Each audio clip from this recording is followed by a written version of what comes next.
Hello, everybody, and welcome back to another episode of X Talking Ish with your boy X. And this, I know what to do. If you're on Facebook, please make sure you like and share this broadcast. If you're on our Facebook page, go ahead and hit that like button on our Facebook page. And as well, if you are on YouTube, please make sure you hit the red subscribe button and notification bell so you can be notified for shows like this one in the future. ding. Thank you for that, X. And then go ahead and check out us on Periscope on Twitter/X. I'm in the process of retweeting it right now, so you can check us out on all major platforming streaming networks. Alrighty, then we're gonna go ahead and bring in, of course, our very special guest for this evening to recap Super Bowl 58.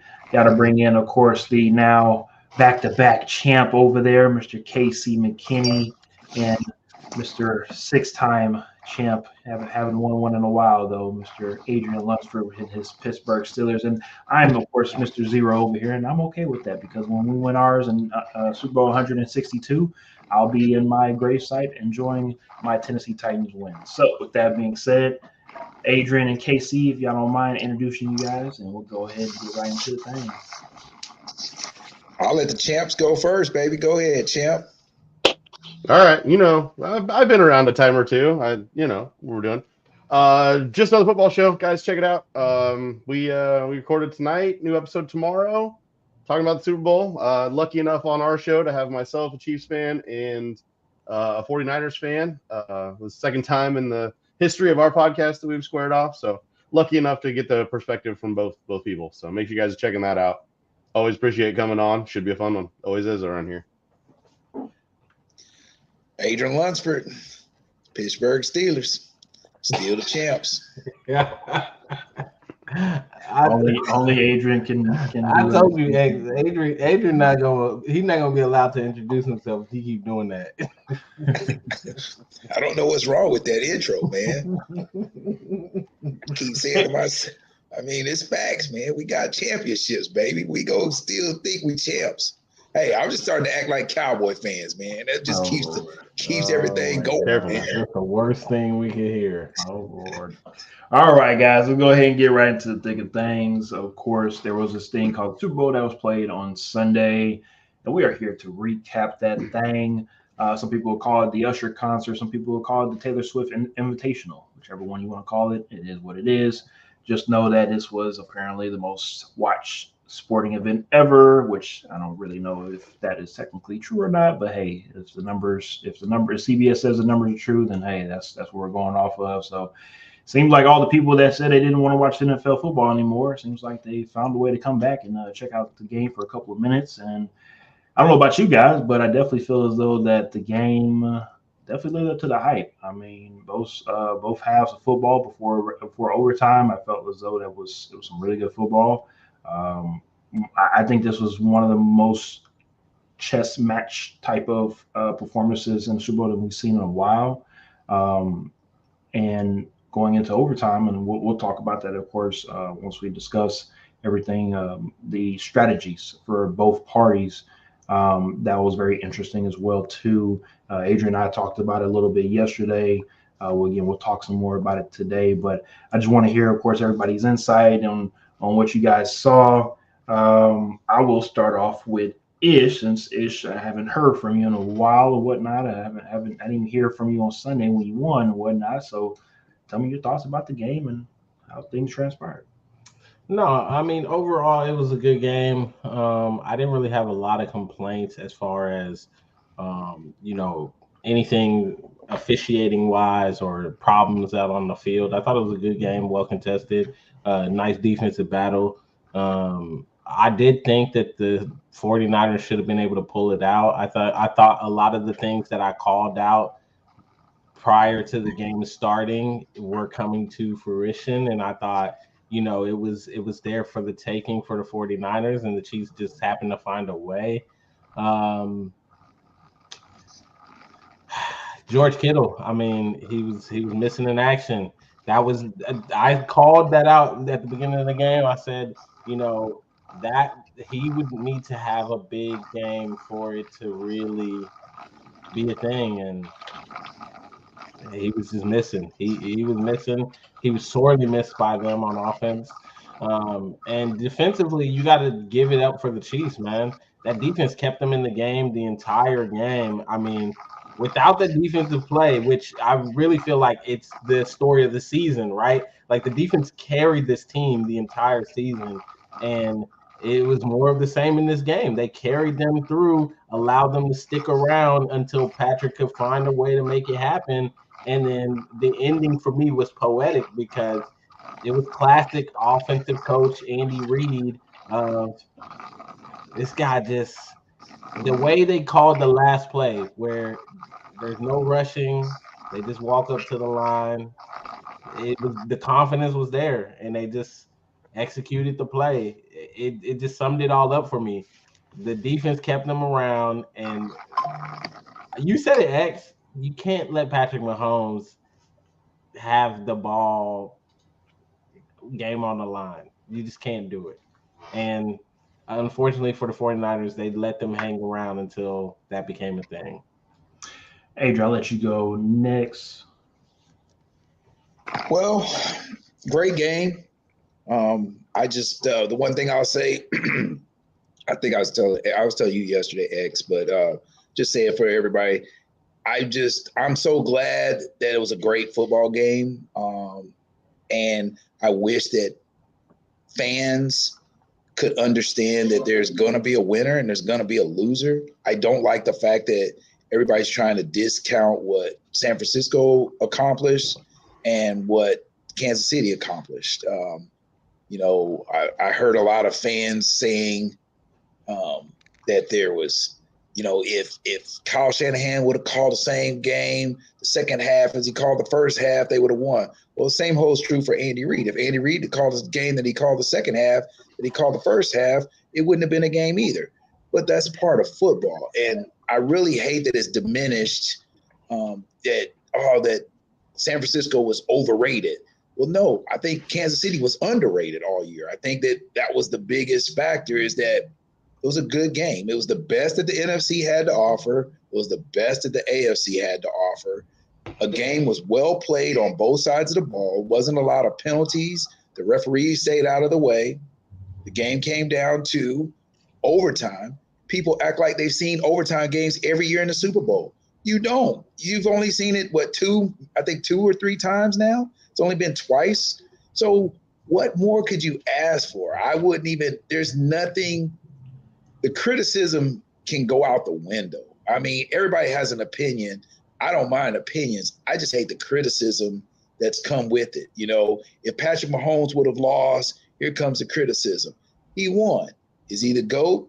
Yeah, there's more than one Billy Goat in all gardens or whatever, in all backyards.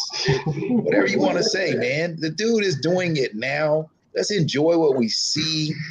And let's go on and enjoy football. People talk about football ain't what it used to be. Well, guess what? It was what it used to be. It was defensive battle, and every Super Bowl or every football game, when you get to championship level, is won by one thing, and nobody ever talks about it. It's special teams. Defense wins championships, but special teams is where the game is won and lost at that when you get to the Super Bowl. So I enjoyed it. I thought it was a great football game, and I don't have any negative. I'm here to shoot down any negativity anybody's got about it. Anything you say bad, I got a counter for everything today. Everything. You hear Adrian spoken like a true champion. KC, what you got for me? I mean, I'll agree to disagree slightly off the top. I think the game started out very sloppy, I don't want to call it bad, but boring. I think those are two different things. I think bad was, we saw like that Patriots-Rams game. That game was just bad, that Super Bowl. This was just a little, I don't know, neither team could get their footing. I felt this entire game like I should look down at the scoreboard and the Niners should be up more points than they were. It just always seemed like, how are we still here? How is this still a thing? Like, they're just, that first drive, they drive right down, and CMC fumbles the ball, And I mean, same can be said. They turned right around and Pacheco gave it back. But I just always, even being down 10 points, I was like, okay, well, we've seen this before. And then they go get the field goal, and everything turned around in the second half. obviously there are bullet points to this game that I'm sure we'll dive into, but starting from the second half on, yeah, it's a classic, man. Like you get overtime, you get the the drives, everything that you could want in a game here, you got. So I imagine people who didn't have a rooting interest enjoyed themselves watching this one, and those of us that did tried not to die. So, Casey, I ask you one thing: when you say that, when you were saying about the first half being boring or bad, whichever one you want to use, but do you think that it was because of both teams were just doing what they needed to do? Do you think it? I mean, because have we fell in love with thinking that every drive got to be a touchdown? Yeah, every drive needs to be points. Every drive I mean, 3 and outs aren't bad. We got to see punters punt instead of going for it on 4th down every time. I mean, I don't know. I guess as a purist of football, I kind of enjoyed the fact that we were back to, hey man, you're watching it. Who's going to be the team that makes a mistake? Maybe I just looked at it from that perspective. So, no, I'm with you. I don't have to tell you, right? Like some of my favorite games are those Baltimore Pittsburgh games that are right. 9, 10, 13, 10, whatever, where you actually see good defense 3-2. played. And that's what was happening here. We had good defense playing. It wasn't that the offenses were inept and it wasn't good football. The defenses were out there doing their thing and showing out. And I think some people look at that and go, okay, here we go. This is going to be a boring one. Like right. We have been conditioned now, like you said, to high scoring games and points and offense. The game's been tailored to the offense, to the passing. That's what they want to have happen, the TV network, so that when that didn't happen, the default is sort of, oh man, here we go. What are we doing? And I think even you got that good defense. You got good defense throughout the game, but then, these offenses sort of found their footing and got going. So, like I said, overall, very entertaining. Just slow start off the top. But if you love watching defenses, that was, I mean, both those plays, the fumbles caused by the defense, great plays by the defense. It wasn't really a mistake or, just a bad play on the offensive side. They were good defensive plays. So, all around, yeah, it was a great, fun game to watch. Like I said, I would imagine for people who didn't have a rooting interest that it just sort of had everything and was a good time. Gotcha. Yeah, because I had no rooting interest. Well, I as well, Adrian, didn't really care who won, but I did want to. I mean, I wanted my bets to come true. I did pick Kansas City to win, so I did win a little money there. But one thing that we always, and I feel like every generation always states, is that every generation holds on to their GOAT, right? No matter if it's Adrian's generation or the generation before him, the next generation, they grow up looking and watching their athletes, and we're watching maybe what could potentially be the next or better version of what Tom Brady was, right? And I always hear the OG football commentators always say, Joe Montana was the standard. Joe Cool, Super Bowl, 11 touchdowns, no interceptions. He's the guy, right? There's nobody going to be any better. But apparently there was a young kid in the stadium watching Joe Montana at the time that ends up becoming, in some people's eyes, probably better than him. Again, depending on who you are. Again, we have an opportunity to maybe see the same thing. And I'm watching this quote unquote GOAT debate happening in real time on social media with fans and of course, talking heads and whatnot. And even Patrick Mahomes said, look, Tom's the GOAT because not just because of what he's done, but also because he's beat me twice. That right there in itself kind of ends that debate. But I will say, we talked about this before we came on the show, if Patrick Mahomes and the Chiefs are able to go 3 for 3 in these Super Bowls and do something that no team has ever done in the NFL, I mean, that definitely does add a little bit more icing to the cake in regards of your resume and your legacy, what you've been doing in the NFL. It's going to be a very, very tough road. Adrian talks about it all the time when he's on the show when it comes to not just winning, or not just getting to a championship game, and not just winning it, but also trying to go back to back, and then now trying to go back to back to back. It's going to be a lot of just not just the pressure, but just the physicality of everybody's trying to stay healthy. That's going to be very interesting to watch too moving forward. Adrian? I was just gonna say, X, you touched on something that I wanted to mention about that. You said it's about it being tough, and a prime example is this is the first time you ever seen KC potentially, if they would have lost, everybody would have said they self-destructed because of the Kelsey incident, because of the Rice incidents on the sideline, and Mahomes and all of that. And since they won, it doesn't come up. But that's the pressure of winning back to back. That's the pressure that you've seen out of them this year. You've seen uncharacteristic things from them in regards to that wasn't the first time that Travis Kelsey threw his helmet. Wasn't the first time this year. But before that, he's played how many years and you hadn't seen that type. It's there's going to be so much pressure on them to come back and win again. Not saying that they can't do it, just because they had a tough schedule this year, so they understand a tough schedule. So I'm not going to say anything about that they can't do it. It's just going to be very, very tough. I will say this before we wrap it up, to getting on to the next topic, because I'm happy that you brought up the Kelsey topic, because that's what we're about to segue to in a second. Let me get to the comment section right quick. Shout out to Fracture Walnut for tuning in. He asked thoughts on the commercials this year. Let me get back to that one. Also, do y'all believe in Purdy now? Topic that loss to the Raiders completely turned the Chiefs season around. They looked in the mirror and said, never again. Also, I need to see my homeboy play for 10 years first before I give him the nod over Brady, in my opinion, which is completely understandable.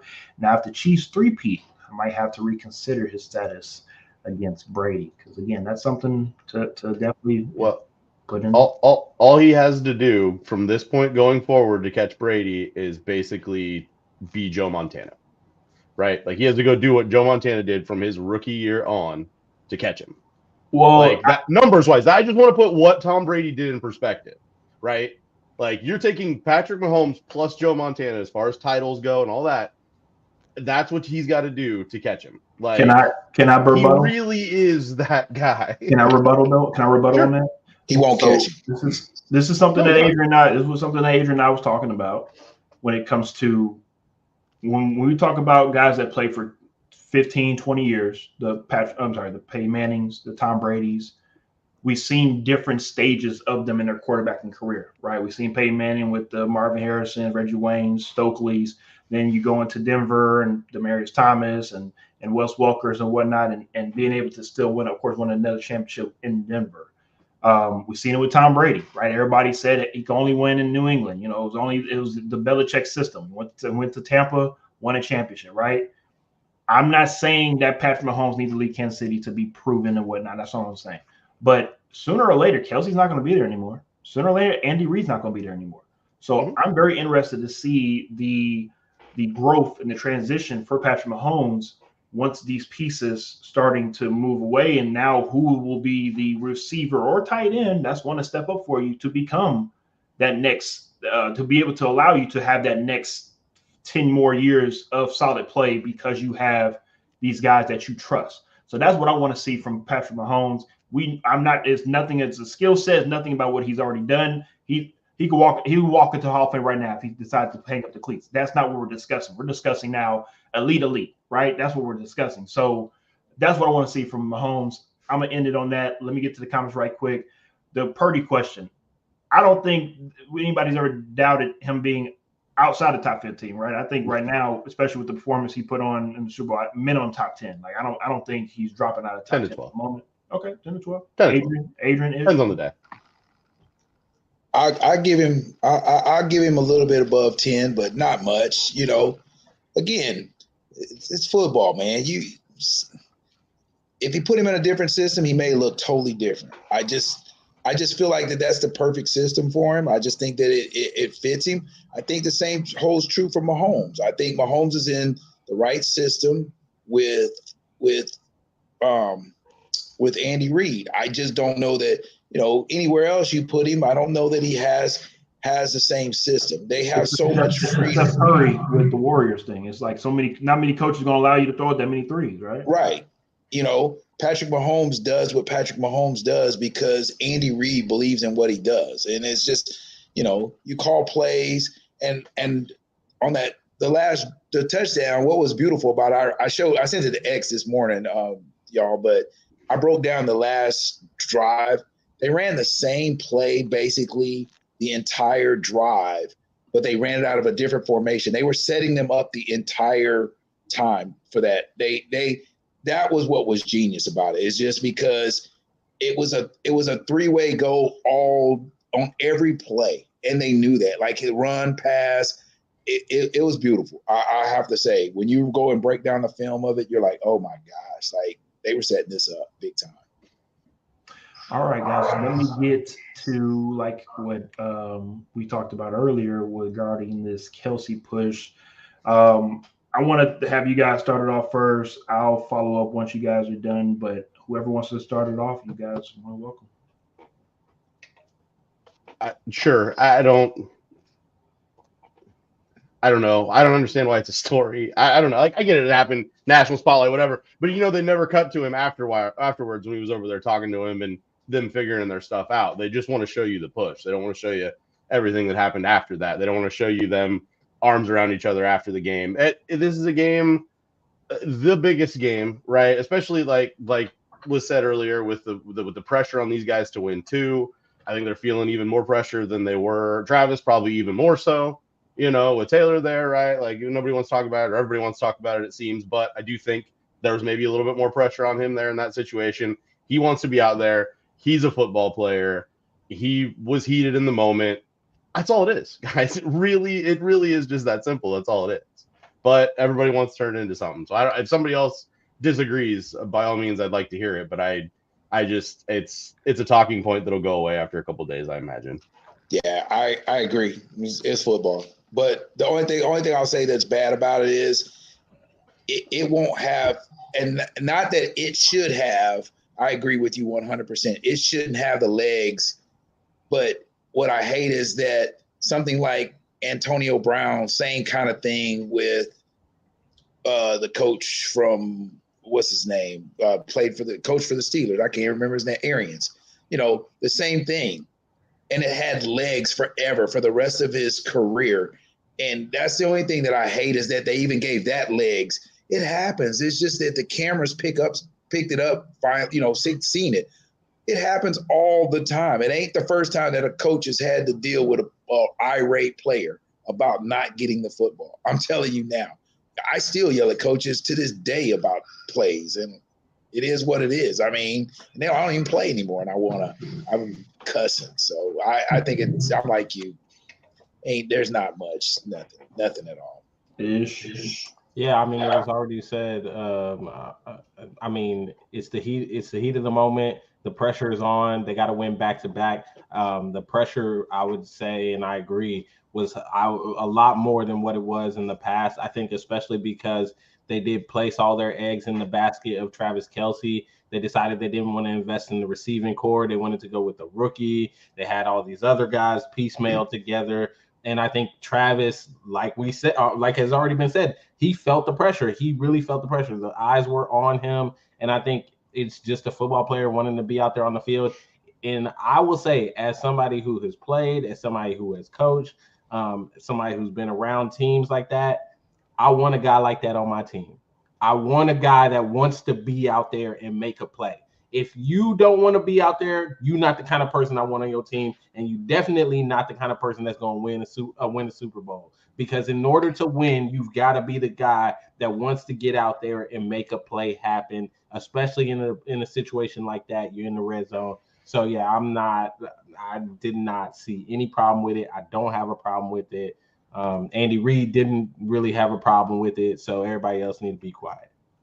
As one of my coaches used to say all the time, I'd rather say sick them than I'm sick of them. So that's just the easiest way to look at it. Like that's the way it is. He tell you in a minute, like I'm sick of him because of his attitude, but I don't want to have to tell him to go sick somebody. So that's what you want, and you want that dog in him. So I don't have a problem with it. Yes, sir. Yes, sir. I'm upset with all three of y'all because we have to agree on the same thing right now. We're supposed to disagree or something like that. No, but on a serious note, the social media fallout from that situation, I just thought was, I want to say comical, but it was just head scratching. I mean, I saw the tweet. I'm pretty sure everybody saw the tweet from AJ Brown, one of my favorite receivers, talking about if that was me, I'd have been kicked out of the league. Let's be honest. No, the hell you wouldn't. Okay. I mean, Like, we watched him over there let's yelling relax. at people all season. I mean, he didn't almost knock someone over, but Yeah. I firmly believe what Andy said, that he was just off balance and he wasn't actually. And if you rewatch the short clip, yes, I mean, he caught him by surprise. You know, he came from behind him. It would never look like a push. It looked more like Scared the Kelsey was shit out of trying to grab his arm and be like, "Look, big guy, you know, I need the ball," type stuff. Because again, he played receiver. I played receiver most of my life and whatnot. And I'm not trying to turn into Keyshawn Johnson or T.O., but you, as a receiver, you can't do shit without the ball. Now, you talked about how you want a guy like that on your team. You also stated about about Kittle. Where the hell was Kittle at on the other sideline doing the exact same thing to Kyle Shanahan? He should have reined Kyle Shanahan's neck and told him, "Give me the damn ball." For you to have 4 yards of receiving for a season, I also don't know if you saw the tweet or the post on Instagram allegedly from his brother or best friend, but apparently Brandon Ayuk was not happy about his usage in the Super Bowl and what was going on. So now, okay, and let's save that. Let's save that for the next topic, because I want to talk about this 49ers situation and fall out a little bit. But I'll wrap it up with this. I have played on mostly every level and whatnot, and I've seen this type of stuff go on almost every level. And like Adrian stated already, the cameras picked it up. We're blowing it up. It is what it is. But at the end of the day, it was the pressure that was consuming this Chiefs team, because it was a couple plays, either the play prior to that or a couple plays after, like you said with Rice.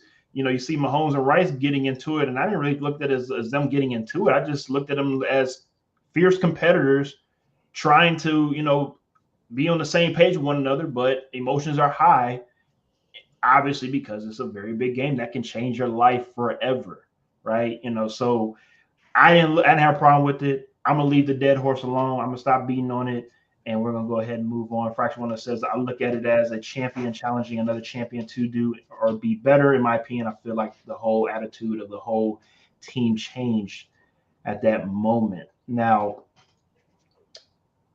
like we discussed with Kittle and the whole situation with the 49ers, the fallout, a couple players coming out, Kyle Juszczyk, talking about, I didn't know that the rules were different in overtime. There was another apparently offensive lineman that came out, was talking about how he was hungover, which isn't the first time you heard about a player being hungover in the big game, aka Donovan McNabb.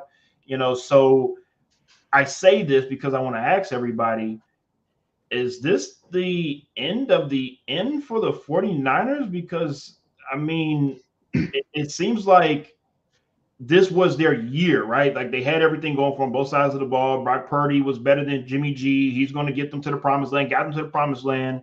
Then all of a sudden you just had all these little small silly things that happened in the game, and you don't capitalize on this moment. Now you go into next year. You know, Kittle is banged up even more. Christian McCaffrey took a beating as well this game. You know, how much longer does he have to play? It's a lot of question marks for San Francisco going into next season, and also as well too, not just the actual players, but the coaching staff, right? I mean, how much longer will the 49ers players look at Kyle Shanahan as the right leader to take them to the promised land without choking it away, right? You know, I mean, I think this is very interesting how this all plays out for the 49ers. Can one of you guys chime in for me? I will say this. I don't like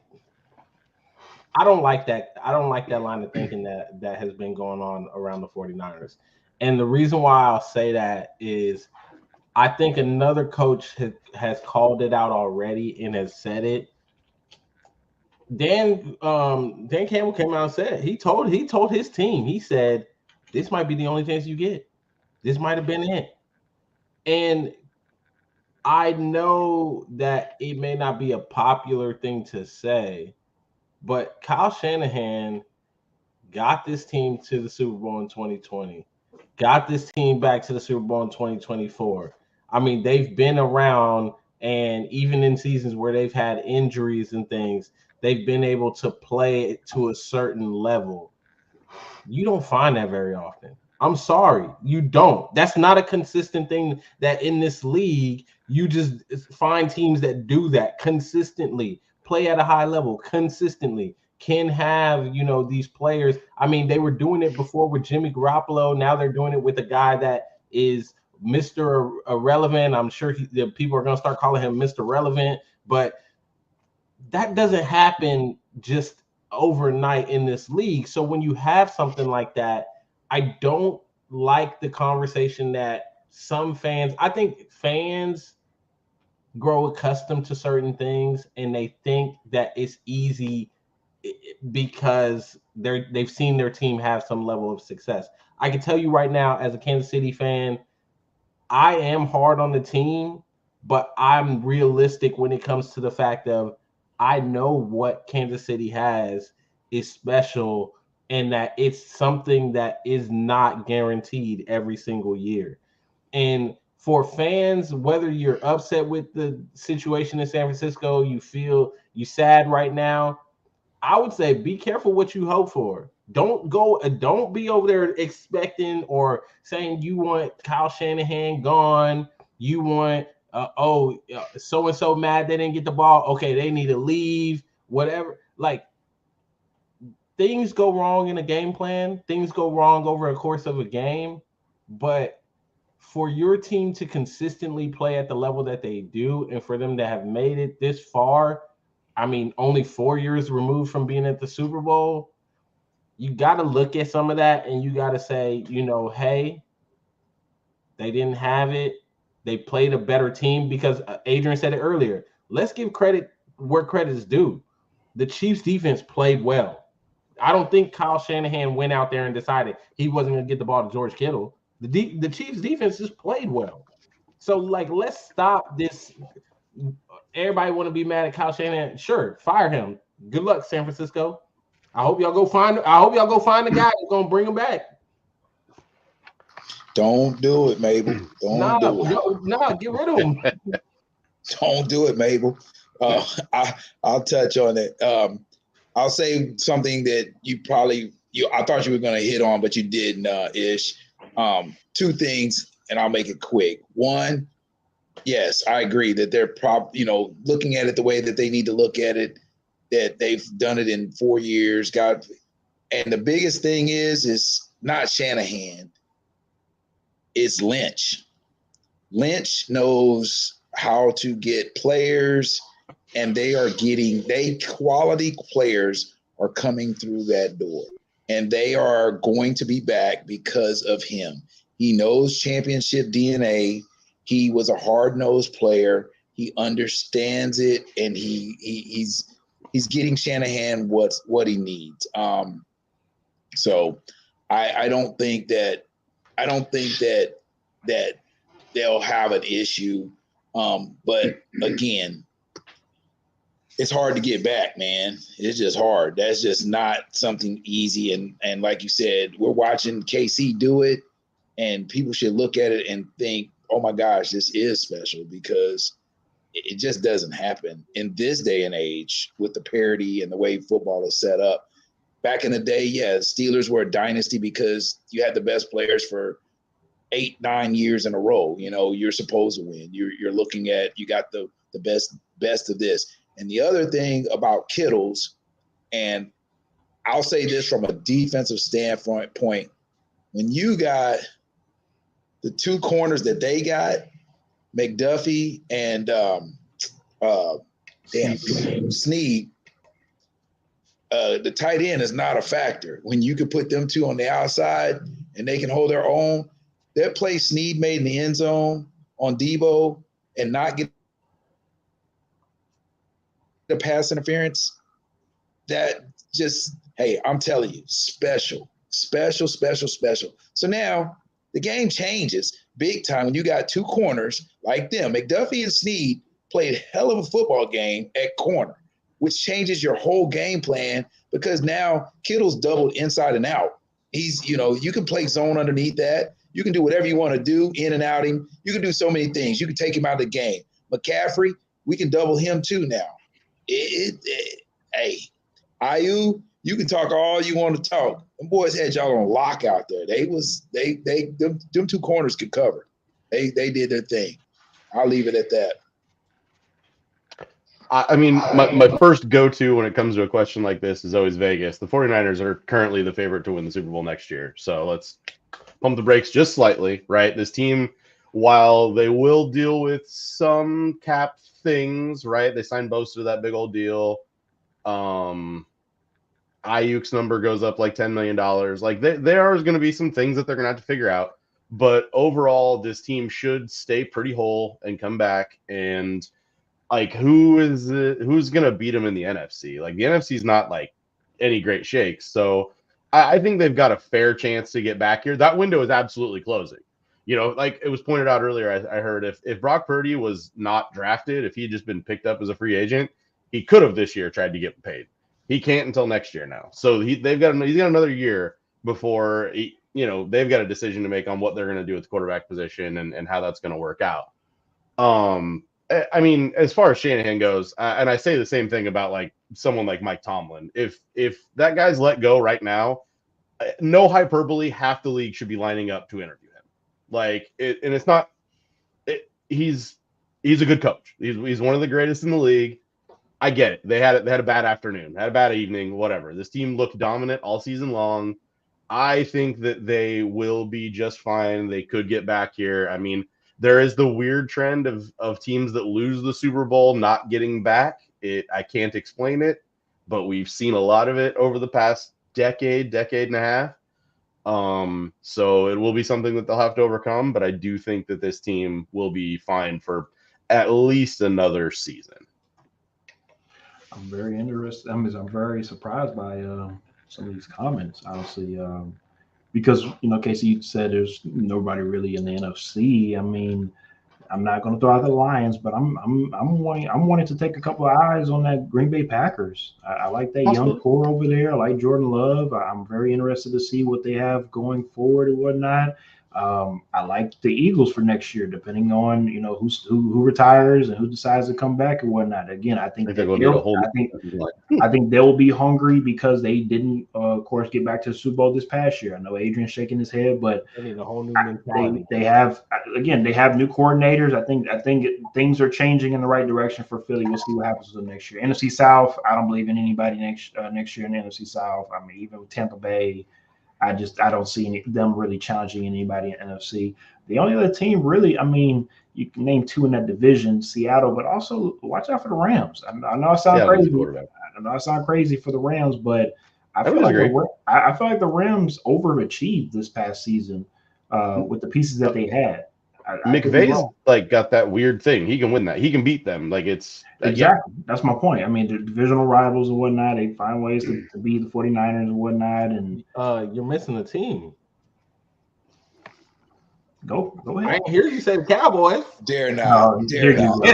No, I didn't miss them. I didn't miss them at all. I didn't hear you say the Cowboys. Dare not. Don't you dare. Here we go. No.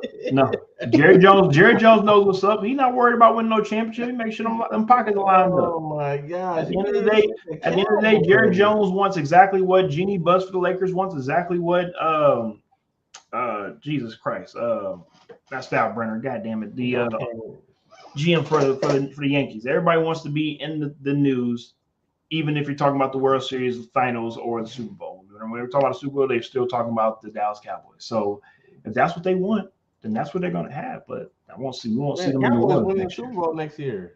Okay.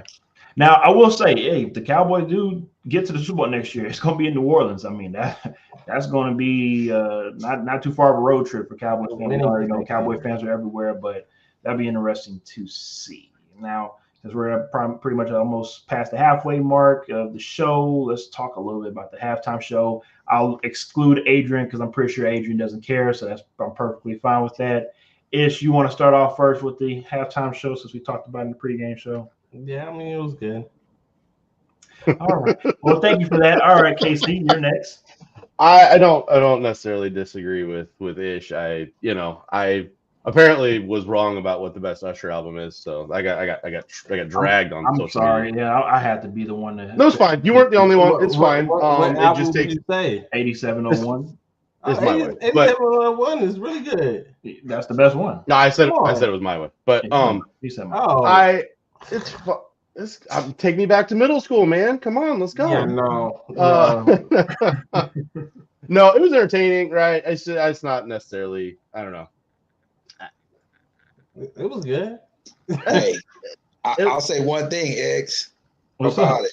The only thing I gotta say is I was mad that he was hugging on Alicia Keys. That's what I was doing. I'm jealous. Why everybody mad at that when Swiss Beats already said it's all good?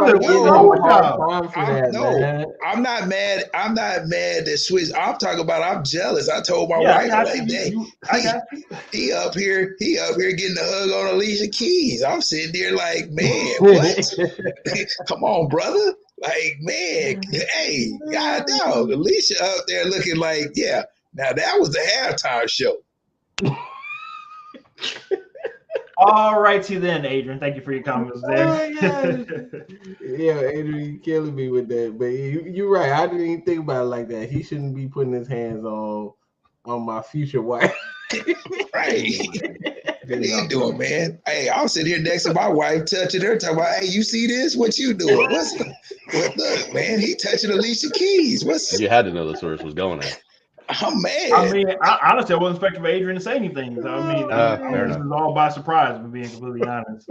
I understand what you're saying. I know Ish and Casey and we grew up middle school, elementary school with both of these individuals, Alicia and of course Usher. I remember I tell my wife all the time. I remember listening to "You Don't Know My Name" on the way to school with my mom, her dropping me off from A-Leaf to Cypress schools and whatnot, and that song always came on 102.1 back in the day. So yes, I completely understand the nostalgic of all of that. Mm-hmm. I'll keep it very brief on the Usher performance and whatnot.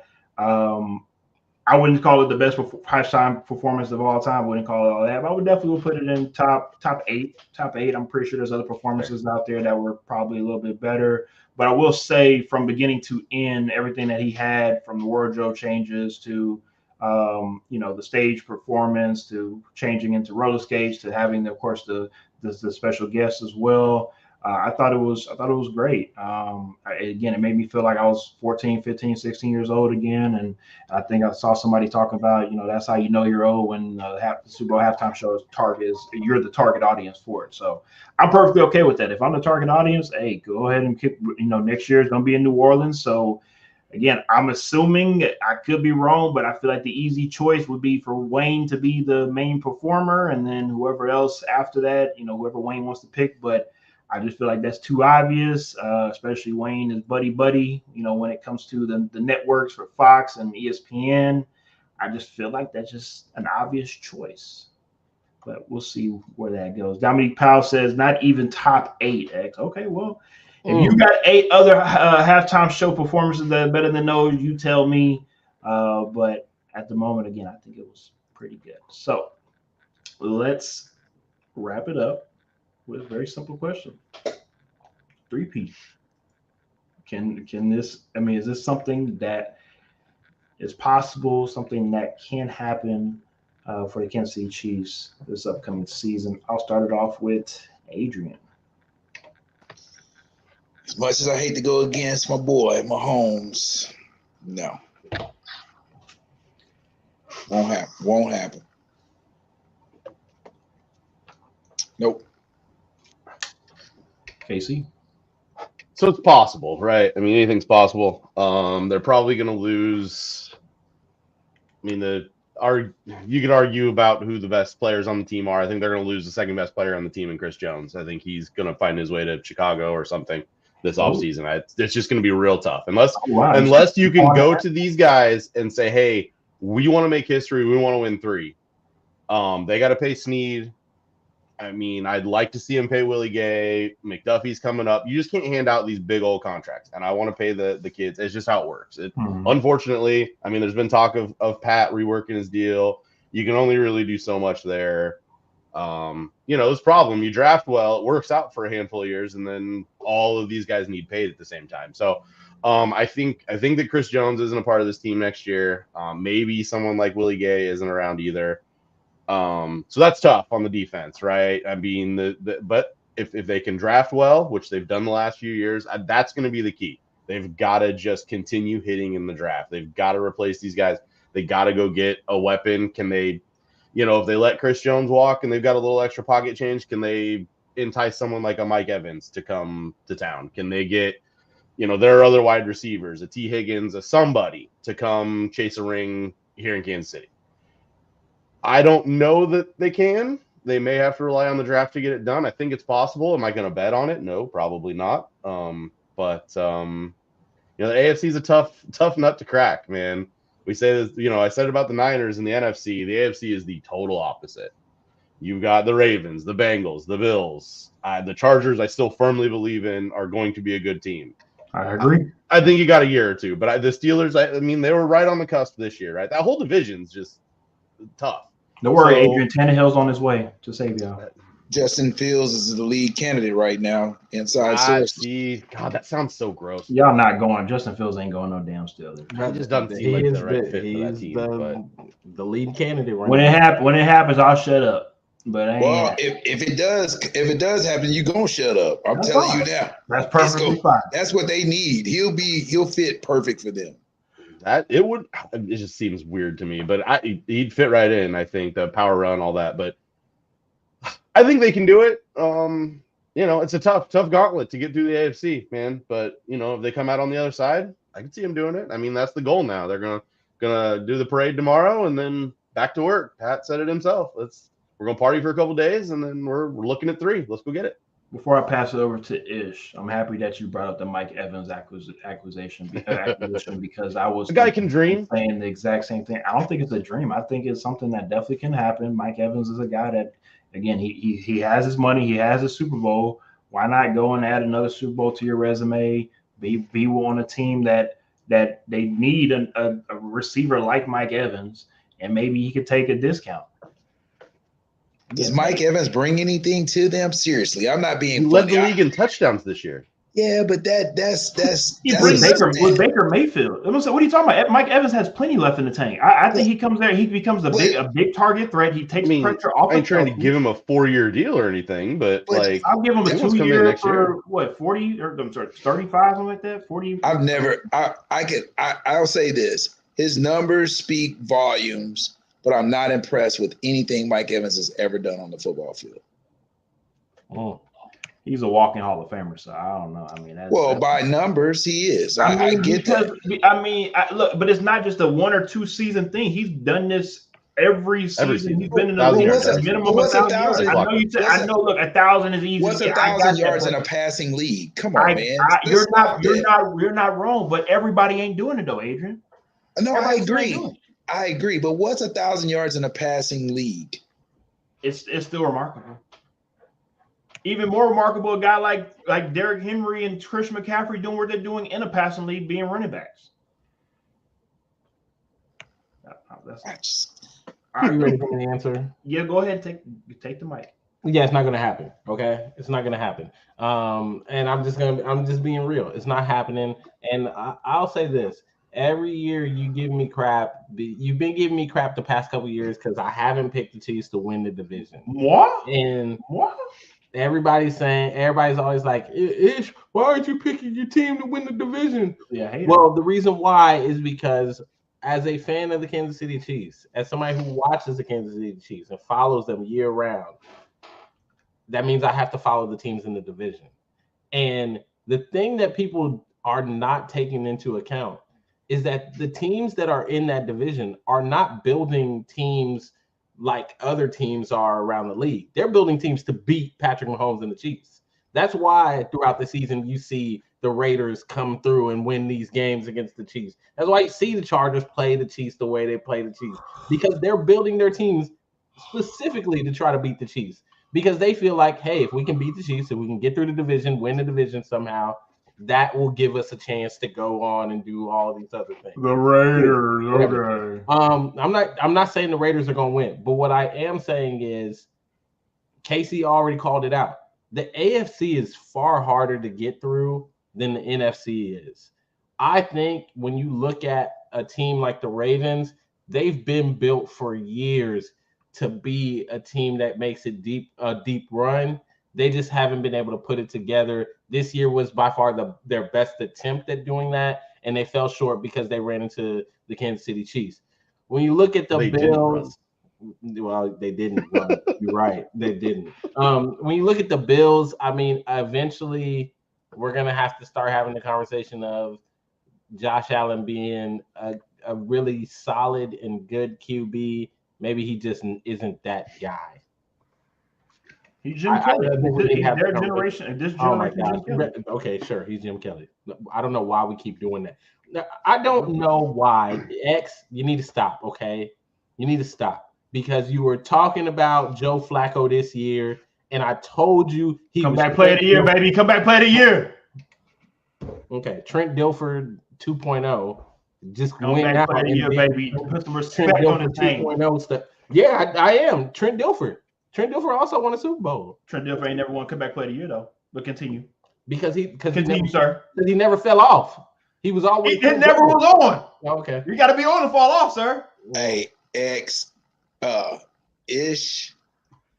Only thing I'll say is Ish is purposely doing this. Oh, I know.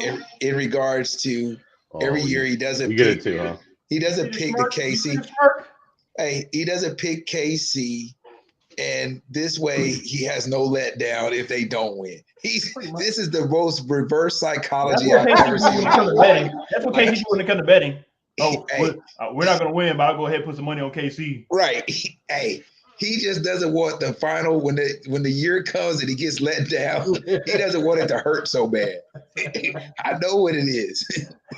I lost some money on the Niners on Sunday. I'll tell you that. I feel good about it. Put that money on KC, sir. What's wrong with that? No, the Niners. I will say the Super Bowl was the only playoff game I think it was the only playoff game I picked the Chiefs to win this season. See, you were trying to mess it up. I picked against the Chiefs all playoffs long, and look at how we won the Super Bowl. I will make mine right into my hands. Very short and very sweet. I do agree that it's going to be very, very difficult to achieve this. And about 95% of me is saying hell to the no, it's not going to happen. But if somebody's going to do it, and if a team is going to do it, this possibly might be the team to do it. The reason why I say that is not so much on the offensive side of the ball, the defense, right? Just this past year, it was the youngest defense to play in a Super Bowl and win a Super Bowl. They ended up winning that Super Bowl, of course, last year. Now they became the second youngest defense to go back to a Super Bowl and win a Super Bowl as well. I think because of them going through those 2 years with such a young defense, that was the biggest worry and concern the last 2 years. In reality, that was the best piece that the Kansas City Chiefs have had the last couple of years.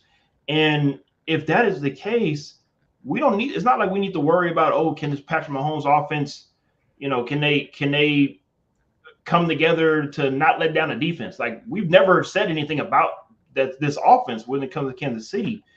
And you just, hey, Adrian, you just talked about these two cornerbacks. You talked about, of course, Casey talked about Chris Jones. Of course, depending on if he's going to be there or not, if these guys come back, why not? Right? And I agree with the AFC being tough, but they're the boogeyman at this point in time. Until somebody knocked them off, until maybe Joe Burrow, nobody else can do it at this time. In the conversation, dude, Joe Burrow, come on, man, stop. Joe Burrow's done it. What are you talking about? Stop. He's done it already. He went to a Super Bowl. Stop. Okay. Stop. All right. Okay. Just because he went to one Super Bowl, he is not that guy. What I'm saying is he has beaten Patrick Mahomes multiple times. Unlike Josh Allen, we know Josh Allen gonna find a way to fuck it up. Mm-hmm. At least with Joe Burrow, at least he gives the Kansas City Chiefs a little bit of a scare. Nobody's scared of Josh Allen having the ball at the end of the game if you're a Kansas City Chiefs fan. But Joe Burrow, though, you're like, you know what? No, this might get tight. Jimmy Garoppolo 2.0. That's see, now you're being disrespectful. I'll give him 2.1. Okay, there you go. Casey, can you help these gentlemen out? Be respectful because I don't know what they're talking about right now. No, sir. I couldn't disagree with them more. So Thank you. Man, that's Jimmy Garoppolo. Y'all some disrespectful Joe people. Burrow's a top 5 quarterback in this league. Easily. Like, what are y'all talking about? Top Dead or five. alive? Top It's five? Dead and alive. You saying top 5? Yeah, Right I now? think so. Yeah. Name the 4 in front of him. Patty So what? Lamar. Mahomes. Fuck, he's probably higher than 5. If I'm being honest.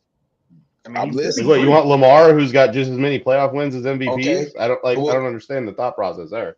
No, I'm I just saying. mean, if you're trying to win regular season games, Lamar's Yeah, your guy. sure, I still think Josh Allen's a guy. We're talking about postseason elite status right here. So We you're I saying understand. I still think Josh Allen's guy that's up there. Mahomes. I'm not. I Well, can't. obviously Mahomes. I can't put Josh I get Allen. How many I seasons? still think has Herbert's up there. How many seasons has Burrow done it? Right. Which part? How many seasons has he done it? Okay, can we? How many seasons has he been that guy? I'm explain to me. not saying you're wrong on that part, but of course, No, obviously injuries just tell do me. play a We just factor in that. crowning. We just out here crowning people. How many Injuries do seasons play has a he done it? factor in that. Well, the only Let's see giveaway how this upcoming Okay, season yeah, is Mike gonna Vick. look like. I think Mike Vick the same level as him there. There you go. Okay, we being real. Hey, disrespectful you now. just said Mike Evans. Hey, you said Mike Evans did it consistently. Now you don't want to go with consistency. Joe Burrow's only done it once. He's How not many seasons has consistent. he done it, bro? Trash. Mike Vick. Throw him out of there. Not even the Throw him same out of there. position, but okay, that's fine. That's fine. Again, I ain't saying Joe Burrow's gonna go to the Hall of Fame. I'm not saying that. I'm saying that he's the only quarterback at this point in time that has the cojones to be able to stand up with Patrick Mahomes, go and beat him, and not piss the damn floor and lose the game like a Josh Allen or Mr. Here we go. Brock Purdy. Let me get to the comment section right quick. Fresh One did say if they do go out and get T. Higgins, I can see it happening, aka the 3P. Also, Dominique Powell says I believe they can do it, but probably want to beef up that O-line again and grab a number 1 wide receiver. Everybody keeps saying number 1 wide receiver. Y'all have Rashi Rice is the number 1. Y'all are ignoring the fact that they are not going to go get any receiver. Okay, they're not going to do it until I see it. I don't believe it. They're not going to get anybody. They believe Rice is going to be the number 1, and they. I got a question for my Kansas City guys before we get out of here. Okay, where's Sky Moore at? Is he not in the lineup anymore? I mean, is there a rotation anymore? I mean, I saw him on the sideline. Of course, he hasn't really played this season. That y'all assume. He was coming off the injury. I don't know if that played into his playing time. I mean, obviously, I think he was just activated before the Super Bowl. I don't remember. But he spent some time hurt. CEH is out. Since he'd be gone. Scott Moore is number 2. CEH is gone. Scott Moore is going to be the number 2 behind Rice. CEH is gone. Maybe they'll bring MVS back. Watson coming back? Watson will be back. Yeah, of course. Okay. Because we're going to keep running with scrubs at wide receiver until Kelsey retires. Hey, that's the Tom Brady way, baby. Discounts. Dude, I'm thinking I might go try out. You got to get Since they want to have scrubs on the team, I mean, I might just go try out. Sorry, I'm liable to drop maybe 4 or 5, but I catch at least 1. You got a newborn at the house anymore. You ain't none of that no more. As long as you don't drop him into someone else's hands, you'll be all right. Hey, you and Mike Evans drop balls, y'all. Man, good to go. There y'all go. See, I fit in perfectly. The disrespect. Dominique Powell says, luckily they didn't have to drop the Super Bowl, aka the Chiefs. But again, that's what championships teams do when it's time to, of course, show up. They make championship moments, and they did. What the Chiefs were able to do once again. Of course, we'll see what happens next year. Super Bowl 59 in New Orleans. We are going to take a hiatus because it's been a long season for Ish and I need to get back to my wife and kids. I know my wife is probably tired of me doing these shows at 9 o'clock when she's watching the baby. So I got to get back to helping out on Ish and I. We'll be back probably combine and right before the draft, of course. So yeah. We'll let you guys know when we're back, but we will be taking a break. So you will not see me on Sunday for the pregame show. But we got a lot of things coming this offseason. Oh, yeah. A lot of things to talk about, especially in the college football world as well. We got a lot of things that we've been working on behind the scenes. So definitely stay tuned for that. We did. Also, a little before we get out of here, Fracture Walnut, if you are tuning in, I know you haven't been on the show lately, but you have won the mini helmet for the year. So please make sure you hit me up in the DMs. and I will make sure that I get this to you. X is walking to your house and he gonna hand deliver that thing. Yes, whatever Ish is saying, that is not going to happen. But anyways, before we get on out of here, of course, as always, please let everybody know where to find you guys. KC. Just another football show. Just like you guys, we are going to take a little bit of a hiatus, but I got 2 episodes coming this week. Tomorrow, we are recapping the Super Bowl. A lot of the same conversations, but a lot of fun. And then on Friday, we are going over all of our preseason predictions that, spoiler alert, were mostly terrible. Just to sort of make fun of each other and doing our awards for the end of the year. So it's a fun time to sort of go over and look back on the season that was before we take ourselves a little bit of a break for a few weeks. You can find me at Super Bowl 59, PittsburghSteelers.com, baby. X, why did you even put the camera on Adrian? See, you knew what you were gonna get. You shouldn't even put the camera on him. I'm trying to make sure everybody get their 3 seconds of fame. Yeah, nah, you knew you were gonna say something crazy about the dang Steelers again. Until they go get Justin Fields, I don't want to hear none of the Steelers talk. Now they're gonna get Tannehill. Tannehill about to be the backup with Arthur Smith and whatnot. Hey, Arthur Smith coming in, got to put in that OC work, baby. I thought I would never say it. If they get Tannehill, I will finally know. I will disown the Steelers. I will call Mike Tomlin personally. Yeah, whatever. No, I will call Mike Tomlin personally. He'll be back. No, I will call him personally. They always come back. Yeah, exactly. I won't come back, and I'm gonna let him know. Hey, man, that conversation you and I had in the hotel, I'm done with you, dude. I'm done. Adrian, you too deep in the game. It ain't no changing now. I'm done. I'm done with him. Yeah, I'm done with him. Tannehill, I'm done. And on that note, that ends the 2024 NFL season with Tannehill might be going to the Pittsburgh Steelers. And we will follow with you guys in the offseason. We appreciate y'all for tuning in to X Talking Ish this season. We will be back, hopefully, like I said, another month or so. But tuning into social media, we will let you guys know the next time we're back. Thank y'all once again for tuning into X Talking Ish. Peace, fellas. Later.